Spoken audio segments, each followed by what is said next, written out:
الله، لا اله الا الله. ليه يعني؟ هو الصيام كده؟ وهكذا. يبقى ناخد بالنا من الامر ده. 2، فضل الله عز وجل وكرم رمضان بالقرآن، نزول القرآن. قال الله عز وجل: شهر رمضان الذي أنزل فيه القرآن، سورة البقرة، هدى للناس وبينات من الهدى والفرقان، فمن شهد منكم الشهر فليصم. ماشي خلاص. طيب وبعدين بقى في الصيام بقى في القرآن، في القرآن في شهر رمضان حالنا ايه بقى معاه؟ إنا أنزلناه في ليلة مباركة إنا كنا منذرين فيها يفرق كل أمر حكيم، سورة الدخان. يبقى هذا عن القرآن اللي ربنا أنزله وجعل نزوله بدء نزوله في شهر رمضان. إنا أنزلناه في ليلة القدر، وليلة القدر في رمضان. اقرأ باسم ربك الذي خلق، خلق الإنسان من علق، اقرأ وربك الأكرم الذي علم بالقلم علم الإنسان ما لم يعلم، هكذا. طيب يبقى حالنا ايه مع القرآن في شهر رمضان؟ ده انا عايز اقول على الاقل نختمه مرة في عمرنا، نختم مرة نختمه، ده لو ده على الاقل. لكن ليه ما بقاش 2 و3؟ احنا ورانا ايه؟ ما طول السنة قاعدين ما بنعملش حاجة. واللي يغيظك واحد يقول لك بس ما عنديش وقت والله اقرا القرآن. يا راجل ده انت بتمسك الجرايد وانت عارف انها كلام فارغ وكذب بكذب، وعمال تفليها وبتقرا صفحة البتاع ده هناك المفقودات كمان. يعني عندك وقت تقرا اهو. طب والله لو الحروف اللي انت قريتها دي في الجرايد كل يوم لو تقراها كل يوم في قرآن الله تختم المصحف، والله تختمه في اقرب وقت، هكذا. لان وبعدين طب احنا ما بنعملش كده طول السنة، كمان جايين في شهر رمضان شهر القرآن ونقول ما عنديش وقت. طب امال عندك وقت لايه؟ طب امتى هتفتح المصحف؟ امتى هتفتح المصحف؟ امتى هتقول لربنا يا رب انا هقرأ كلامك اهو؟ يبقى اذا لازم يكون عندنا همة ان احنا في شهر رمضان نختم القرآن بمشيئة الله تبارك وتعالى. نسأل الله انه يعيننا. يعني اذا حالنا ايه مع القرآن؟ اهو جاء شهر القرآن، يبقى المصحف معانا باستمرار. حتى لو انا قاعد في المواصلات بطلع المصحف وبقرأ فيه، عارف وردي لازم على الاقل اخلص جزء كل يوم. بنصلي قيام ليل، تراويح بالليل، اتابع في المساجد اللي فيها جزء وانا ورايا ايه اللي معطلني. يقول لك لا مش راضيين، عايزين المساجد اللي بسرعه بتاع سمع الله لمن حمد الله اكبر. طب وليه وراك ايه؟ لا مش راضيين، عايزين نقعد بقى الفوازير ونقعد الهباله المسلم مش كده. احنا في شهر رمضان يا ناس، احنا في شهر رمضان، شهر القرآن. لا يشغلني شيء عن كتاب الله تبارك وتعالى. الله يقول في سورة فاطر: إن الذين يتلون كتاب الله وأقاموا الصلاة وأنفقوا مما رزقناهم سرا وعلانية يرجون تجارة لن تبور ليوفيهم أجورهم ويزيدهم من فضله إنه غفور شكور. اتل ما أوحي إليك من كتاب ربك. النبي صلى الله عليه وسلم يقول: اقرأوا القرآن فإنه يأتي شفيعا لأصحابه يوم القيامة. ويقول: من قرأ حرفا من كتاب الله فله به حسنة، والحسنة ب10 أمثالها. لا أقول ألف لام ميم حرف، ولكن ألف حرف ولام حرف وميم حرف. يعني أنت مجرد ما تقول بسم الله الرحمن الرحيم أدي 17 حرف، 170 ف10 أهو، ها 1700 ب17,000. والله يضاعف لمن يشاء والله واسع عليم. يبقى نقرأ القرآن، نقرأ القرآن. أنا مش متخيل والله نيجي في الآخرة قدام الله ويسألني ربنا كده: أنت ختمت المصحف كم مرة في عمرك؟ أقول له والله ما كنتش فاضي، حتى كلامك يا رب ما كنتش عارفه. ده الواحد بيحزن لما يلاقي راجل وقاعد يسمع القرآن يقول لك: إيه دي؟ هو دي آية دي؟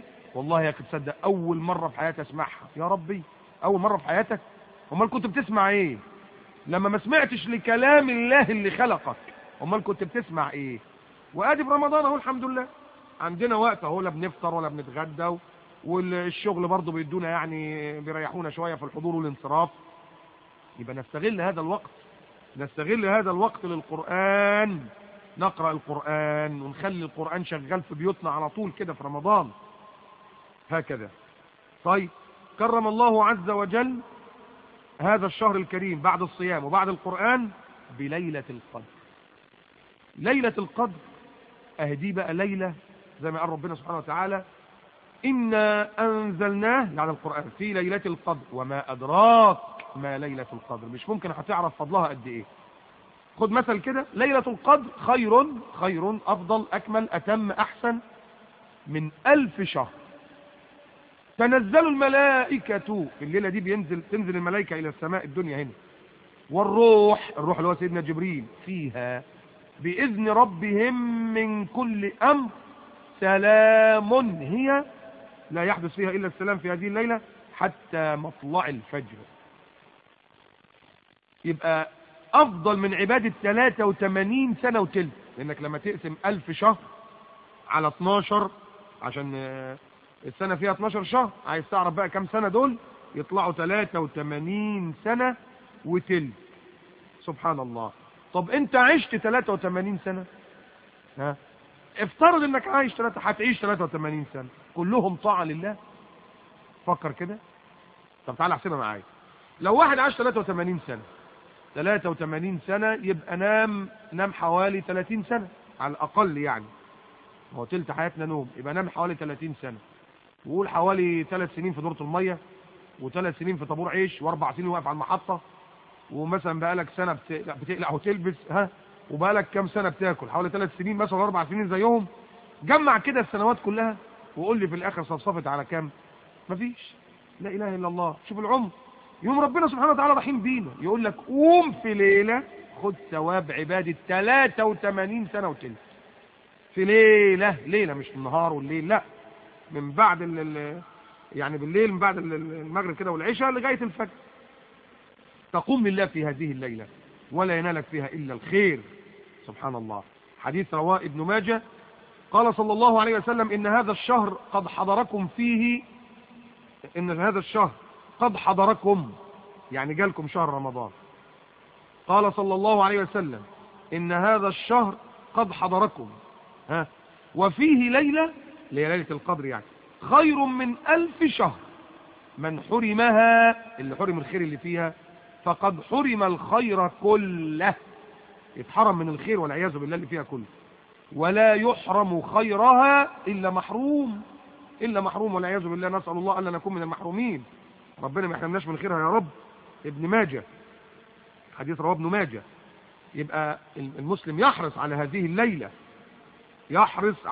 الليلة، النبي صلى الله عليه وسلم في البخاري ومسلم يقول: من قام ليلة القدر، اللي يقوم يعني الليل بتاعها صلاة ودعاء، إيمانا، أي إيمانا بالله، واحتسابا، محتسب أجره على الله، غفر له ما تقدم من ذنبه. يبقى كل اللي فات ده هو مات، كل السيئات والمعاصي اللي عملناها اللي فاتت دي تغفر وربنا يسامحنا فيها. يعني بالعربي اللي يقوم ليلة القدر كده كأنه راجع من الحج. مش انت نفسك تحج عشان ربنا يسامحك ويغفر لك؟ طب ما يلا اهو، ها. طب نعمل ايه بقى عشان ربنا يجعل في حظنا ليلة القدر؟ يبقى نعتكف في العشر الأواخر من رمضان، ودي سنة. نعتكف يعني نعتكف يعني نخش الجامع قبل يوم 20 قبل المغرب، نطلع لما يقولوا ان بكرة العيد ان شاء الله، يبقى دول 10 ايام. والله من دلوقتي كده كل واحد يحاول ويسعى جاهدا انه ياخد اجازة ويرتب نفسه في الشغل على انه ما يحرمش الليلة دي. دول 10 ايام، ايه يعني لما تاخدهم اجازة؟ ايه يعني في طبعا لازم واحد يقول لك 10 ايام اجازة، 10 ايام تسيبوا الشغل وتسيبوا العمل وتقعدوا في الجوامع؟ هو الاسلام يقول لكم تسيبوا الشغل؟ طب امال لما بتاخد 30 يوم عشان تروح تصيف، تاخد اجازة صيف عشان تروح تبلبط في المية، واحد يقول لك 30 يوم، والتاني اللي قاعد سمع وهو بيقدم الاجازة يقول له عايز تاخد كام يوم؟ يقول له 30 يوم. كفوش، ما يكفكش 30 يوم. لازم جسمك يتشبع بالمية، المية المالحة، خصوصا بيرموا فيها المجاري دلوقتي، لازم تتشبع جسمك. خد لك 40 يوم، خد لك 50 يوم. طب وتيجي تاخد 10 ايام لاعتكاف، نقول الشغل ومش الشغل؟ لا اله الا الله يا راجل، ده المكن بيوقفوه عشان يزيتوه ويشحم، مكن بيقف. طيب ما انت محتاج انك انت تجلي قلبك من الصدى بتاع السنة كلها، يبقى نعتكف. حديث البخاري ومسلم عن عائشة رضي الله عنها قالت: كان رسول الله صلى الله عليه وسلم إذا دخل العشر، اللي هم العشر الأواخر من رمضان، أحيا الليل، سهر الليل، وأيقظ أهله، صح أهله، يلا مفيش وقت للنوم، وشد المئزر، يعني ربط على البنطلون من تحت بتاعه المئزر، دليل على الاجتهاد